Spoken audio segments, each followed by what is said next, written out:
Good morning, St. Cat's. I was told by my friend I can say that. To Reverend Eunice, thank you so much for the opportunity. To my friends, my family, those of you in attendance, I appreciate your warm welcome. It's been great, the whole service. I thank you for the opportunity to talk about Juneteenth. I thank you for the opportunity to talk about freedom. I'm grateful for both. I'm grateful for the opportunity to talk about our shared history. Because whether our ancestors came here on slave ships or on immigrant ships or some other journey, the American story belongs to all of us. Can I get an amen, somebody? Amen. Today, I stand before you as the first African-American female mayor in the history of the city of Mullins. Church, I say that because history matters, because our journeys matter, because little boys and little girls need to know that progress is indeed possible.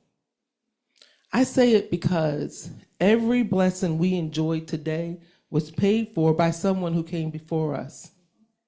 I stand on the shoulders of people whose names I know, and some names I will never know. And that is why it is so important that we always remember where we came from. Because if we forget our history, we lose appreciation for our everyday blessings. If we forget our history, we take freedoms for granted. If we forget our history, we may fail to protect those freedoms for generations to come. So today, I want to talk about freedom. Freedom not as an idea, not as a slogan, but freedom as a journey that began before any of us was born. A journey that traveled through chains, through slavery, through Reconstruction, through segregation, through civil rights, and into the present day.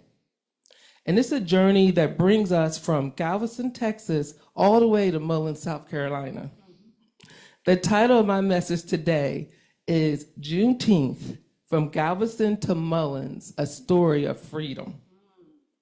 So I'm going to read for you today in the New American Version, Galatians 5:1. And it says, "For freedom Christ has set us free. Stand firm, therefore, and do not submit again to the yoke of slavery." Those words remind us that freedom is precious. Freedom requires perseverance. Freedom requires remembrance. Freedom requires community. And freedom requires us to stand together. Now, throughout my, I'm gonna say journey into public service, I've adopted a little phrase, and this phrase is stronger together. I believe it deep down in my heart. So I'm gonna need your help getting through this morning, all right? So whenever I say stronger, I like for you guys to say together. Can you do that for me? All right, let's practice. Stronger. Together. Stronger. Together. All right, y'all got it. So nothing that's happening in America today is happening in a vacuum. Nothing that's happening in South Carolina today is happening in a vacuum. Nothing that's happening in Mullins today is happening in a vacuum. We rise stronger. Together. We heal stronger. Together. We build communities stronger. Together. And yes, we protect freedom stronger. Together. When Paul says, "Do not submit again to the yoke of slavery," he's speaking about more than the physical bondage. Slavery can be physical, but slavery can be a state of mind. Fear can enslave us. Hatred can enslave us. Division can enslave us. Bitterness can enslave us. Prejudice can enslave us. The belief that we are powerless can enslave us. The belief that we are too different to work together can enslave us. But Christ says, be free. And freedom calls us to community. Freedom calls us to be stronger. Together. So go with me, if you will. January 1st, 1863, President Abraham Lincoln issued the Emancipation Proclamation. But history tells us something important. The proclamation did not automatically produce freedom. Think about the time. The Civil War was raging. News traveled very slow. And in many places, people remained enslaved. Then came April 1865, when General Robert E. Lee surrendered. And this effectively ended the Civil War. But 6 days later, Abraham Lincoln was assassinated. Think about the uncertainty of that moment. A nation devastated by war, a president murdered, millions of formerly enslaved people wondering what happens now. Are we truly free? Will the promises be kept? And even then, some people remained enslaved. Then came June 19th, 1865. Union troops arrived in Galveston, Texas. Among those troops were 2,000 African American soldiers. Pause there for a minute. Imagine what 2,000 African American soldiers would have looked like. All wearing the uniform of the United States of America. African American men riding into Texas. African American men carrying authority, carrying dignity, and carrying freedom. Many of the enslaved people in Galveston had never seen Black soldiers before. And before that first Juneteenth, life for Africans in America was brutal. Families were sold apart, children separated from their parents, people whipped, beaten, abused, even killed. They were denied education, denied ownership of their labor, denied control over their own bodies, denied basic human dignity. And then, here comes freedom, y'all. Those Black soldiers announced, "You are free." Can you imagine hearing those words? You're free. Your children are free. Your family is free. Your future is free. Those soldiers, they looked like freedom. They sounded like freedom. They represented freedom. And history tells us that the people of Galveston did not wait. They celebrated immediately. They prayed, they sang, they danced, they embraced one another. Families started searching for loved ones. They were finally free. It was a celebration. It was a praise service. It was a testimony. Because they understood something that we must never forget. Freedom is a gift from God and our responsibility to one another. Stronger? Together. Now, I wish I could tell you after June 19th, 1865, everything became happily ever after. It did not. Freedom came, equality did not. Citizenship came, justice did not fully come. Voting rights existed on paper, but barriers remained. So now let's go back. We'll go back to January of 1865, before the first Juneteenth. General Sherman issued Special Field Order number 15. This is where we get the phrase 40 acres and a mule. So for a brief moment, formerly enslaved people could imagine owning land and building lives of independence. But the path was not easy. I'm going to introduce you to a man whose life reminds us that freedom is never abstract. Freedom has names. Freedom has faces. Freedom has stories. His name was Putu Goshalar. Putu is the son of an African chief. He was kidnapped, placed on a slave ship, brought to eventually what would become Mullins, South Carolina. You know what amazes me about Putu is that he never changed his name. That's powerful. I believe he remembered who he was, the son of a chief. He remembered where he came from. I believe he understood his dignity. He was saying to everyone then and all of us now, you may enslave my body, but you cannot erase my identity. Documented history tells us that General Sherman's march through South Carolina, Putu was an older free man at the time, and he was helping to bury valuables belonging to his enslavers, fearing the approaching Union Army. Think about that. A man denied his own freedom, standing on the edge of history. General Sherman, just right in our state, not too far away, freedom was marching toward him.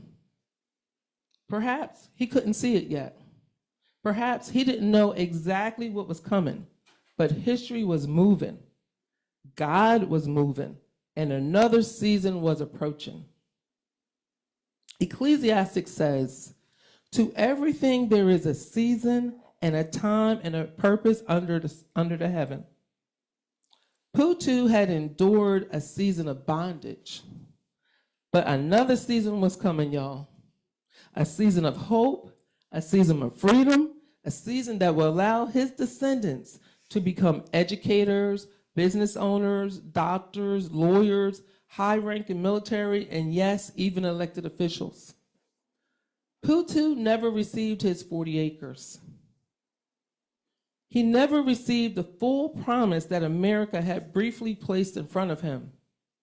But he left something even greater, a legacy. A legacy that says you can survive what was meant to destroy you. A legacy that says your identity is greater than your oppression. A legacy that says God can take pain and produce purpose. That is Juneteenth. That is resilience. That is perseverance. That is being stronger. Together. And then there was Miss Phyllis Jordan. She was born into slavery in the 1830s and enslaved for 45 years in a prominent home to a prominent family in Mullins. She was a nurse, a midwife, and a giant in her community. She was a victim of slavery. She was a witness to emancipation, Reconstruction, segregation, Jim Crow. History was not something she read. History was something she lived.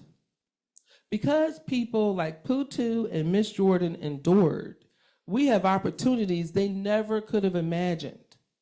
From the celebrations of that very first Juneteenth, it took 100 years to pass the Civil Rights Act of 1964 and the Voting Rights Act of 1965. 100 years. 100 years of intimidation. 100 years of literacy tests. 100 years of poll taxes. 100 years of violence. 100 years of barriers. 100 years of obstacles. 100 years of finding new ways to limit participation and silent voices. Think about that. An entire century. Then came the Civil Rights era, and ordinary people like us did extraordinary things. People marched, prayed, people crossed bridges, people sat at lunch counters, people went to jail, and people lost their lives. But church, African Americans never did it alone. The story of America has never been written by one race, by one community, or one generation. Yes, African Americans led the fight for our own freedom. We had to. Our very own lives depended on it. But church, they didn't fight alone. Yes, the abolitionist movement was led by giants such as Frederick Douglass, Sojourner Truth, and Harriet Tubman. And yes, the civil rights and voting rights movements were led by extraordinary people such as Martin Luther King, Congressman John Lewis, and Fannie Lou Hamer. But There were also allies who stepped up to do the right thing. President Abraham Lincoln, William General Sherman, Susan B. Anthony, Reverend James Reeb, Andrew Goodman, and so many more.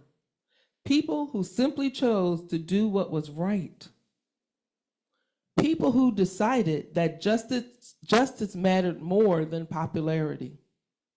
People who understood that the measure of our character is not where we stand when it's easy, but where we stand when it's difficult. Black and white Americans stood together. They marched together. They prayed together. They organized together. They worshiped together. And in some cases, they died together. Because they believe the promise of democracy belongs to everyone. Church, that's the lesson of Juneteenth. Freedom moves forward when people of goodwill choose each other over division. Freedom moves forward when we recognize our shared humanity. Freedom moves forward when we remember that none of us can build a beloved community by ourselves. Freedom moves forward when good people stand on the right side of history. We are stronger, Together. stronger, Together. and because we are stronger together, we can preserve freedom together. We can protect voting rights together. We can build our stories together. We can build a future together. Stronger? Together. The Voting Rights Act recognized something history had already taught us. That was rights that exist on paper can still be denied in practice. Democracy works best when everyone's voice can be heard, every vote counted. Because democracy works best when people participate. Democracy works best when people are engaged. Democracy works best when people understand freedom requires responsibility. Regardless of your political affiliation, I hope we can agree on one thing, and that's voting matters.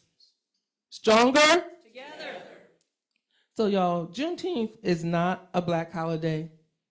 Juneteenth is an American story because African American history is an American history. Your freedom does not diminish mine, and my freedom does not diminish yours. When we learn each other's stories, relationships become stronger. We become stronger. Together. I believe that Putu Goshala would have understood that. I believe that Miss Phyllis Jordan would have understood that. I believe that the formerly enslaved people in Galveston would understand that. I believe those 2,000 American soldiers who delivered the news of freedom would have understood that. Because every one of them knew something that we must never forget. Freedom is never merely about ourselves. Freedom calls us to remember. Freedom calls us to protect human dignity. Freedom calls us to work together.